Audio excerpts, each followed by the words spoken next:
The premium SUV is a phenomenon that's really only kind of been around for 10 years, and most of those vehicles are mid to full-size units. But now the new trend is to go smaller. So premium compact SUVs are the hot new trend.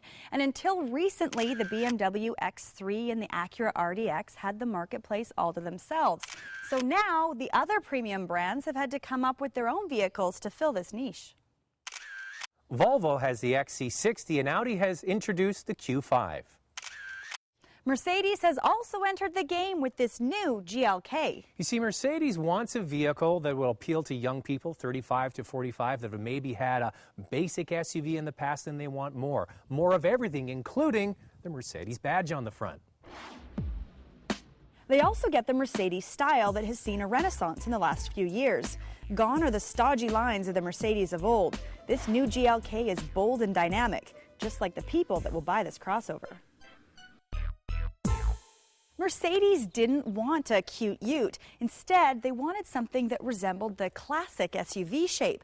The GLK looks like a smaller version of the GL class instead of the compact M class. The square fenders have 19 or 20-inch wheels, and this boxy shape is aggressive and bold. One thing I like about this GLK, it's not trying to be something that it isn't. It's a compact SUV. So with that, you get either a 4 or 5 passenger vehicle, probably 5 in a pinch, more comfortable for 4, and they didn't squish in a third row of seats. Now the back cargo area is quite nicely finished, and it's pretty good size. Of course, you can fold the seats back. It's also very nicely equipped with a good list of standard features. However, the power liftgate isn't included as standard equipment. It's optional, along with the xenon headlights. The interior is an improvement over the C-Class that we drove last year. Both Zach and I found the interior to just be a little bit bland. So this year they've got some brushed steel, chrome accents, and nice soft touch materials. Really brings it all together, and it looks quite nice. The interior is as striking as the exterior, with a bold center stack featuring a 5-inch screen and dual climate control. Standard features include 10-way heated and adjustable front seats, leather steering wheel, Bluetooth connectivity, and auto-dimming rear mirror. There are optional packages that include power adjustable steering wheel, navigation, and voice activation. Okay, Lacey, how much do you think a GLK costs? Well, Mercedes is a premium brand, and the GL costs just under $70,000, the M just under $60,000, so I'm going to say $55,000 for a base model? $41,800. Wow. And when you get it loaded, still under $50,000. Wow, that's amazing. But why would Mercedes do that? Well, the main thing is they're trying to capture market share, and they've adjusted their prices. When you compare it against their main rival, BMW, many of their cars are less expensive. They've got great financing on the table, and they're being rewarded with big market share. So I think you're going to see a lot of them on the road. Speaking of on the road, let's take it for a ride. I can really see the appeal of these compact SUVs. They're easy to drive, they don't require a lot of effort to park, even though park assist is an option, and they save you money on fuel. There's only one engine offered at this time, and it's pretty impressive. A 3.5-liter V6 does all the work with 268 horsepower. Keep in mind the C-Class with the same engine and all-wheel drive costs over $8,000 more than this SUV, and it doesn't have the same utility. The GLK comes standard with a 7-speed automatic. The shifts are seamless, as you would expect from a Mercedes. And with so many gears to choose from, it can either be aggressive when asked or keep the revs low to save on fuel.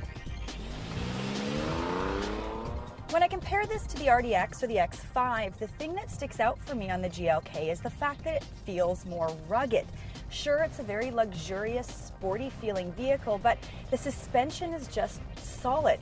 If I was looking for a vehicle to do some light off-roading or camping on the weekends, this would be the one that I'd pick. Well, this GLK has the 4th generation 4MATIC all-wheel drive system, and what they've done with it is split the torque evenly. 45% of the torque goes to the front wheels and 55% to the rear, which gives you better driving dynamics. It doesn't feel like a front-wheel drive vehicle.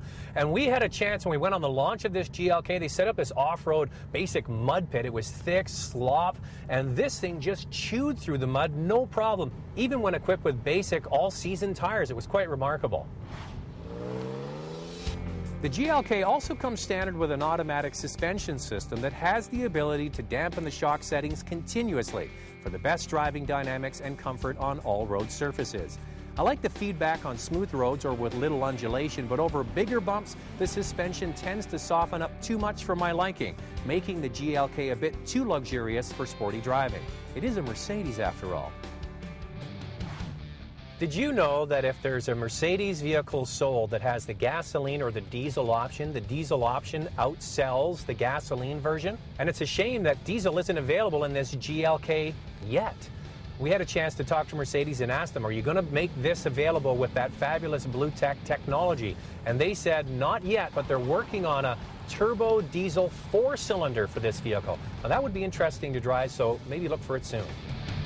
So how does this GLK stack up with the main competition, and that's the BMW X3? Well, the X3 is obviously getting along in the tooth, and BMW tells us that they're not going to really redo that vehicle for a couple of more years, so this one's definitely newer. However, I always tell people the difference between BMW and Mercedes, you ride in a Mercedes, you drive a BMW. So you have a ride in this vehicle that is very similar to many Mercedes products. It floats along the road. It isn't super aggressive in comparison to the X3. So it's a luxurious ride. Unfortunately, over some of the bumpiest roads, it gets a little bit floaty. It's definitely tuned for the North American market.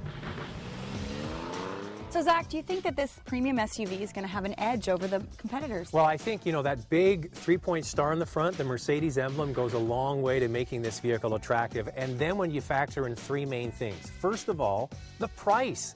A killer price, $41,800, and we talked about it in the review. If you get a C-Class with all-wheel drive with the engine that's in this thing, it's over $8,000 more. So this, I think, is good value.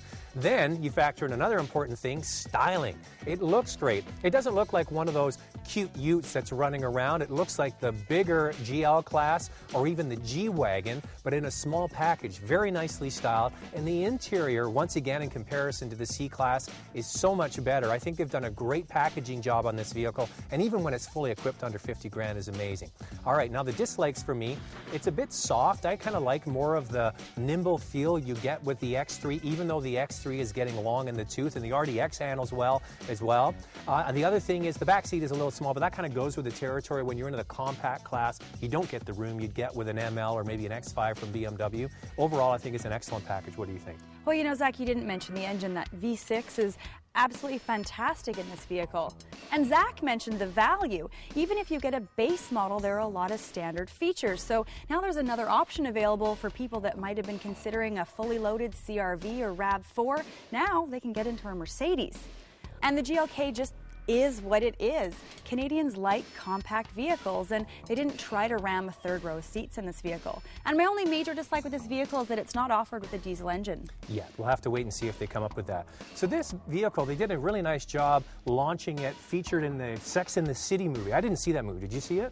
I did, and I actually really liked it, Zach. And you kind of remind me of Kim Cattrall. Why? Because she's Canadian? No, because she's older. Oh, when you said people in the movie, I thought you were going to say Mr. Big.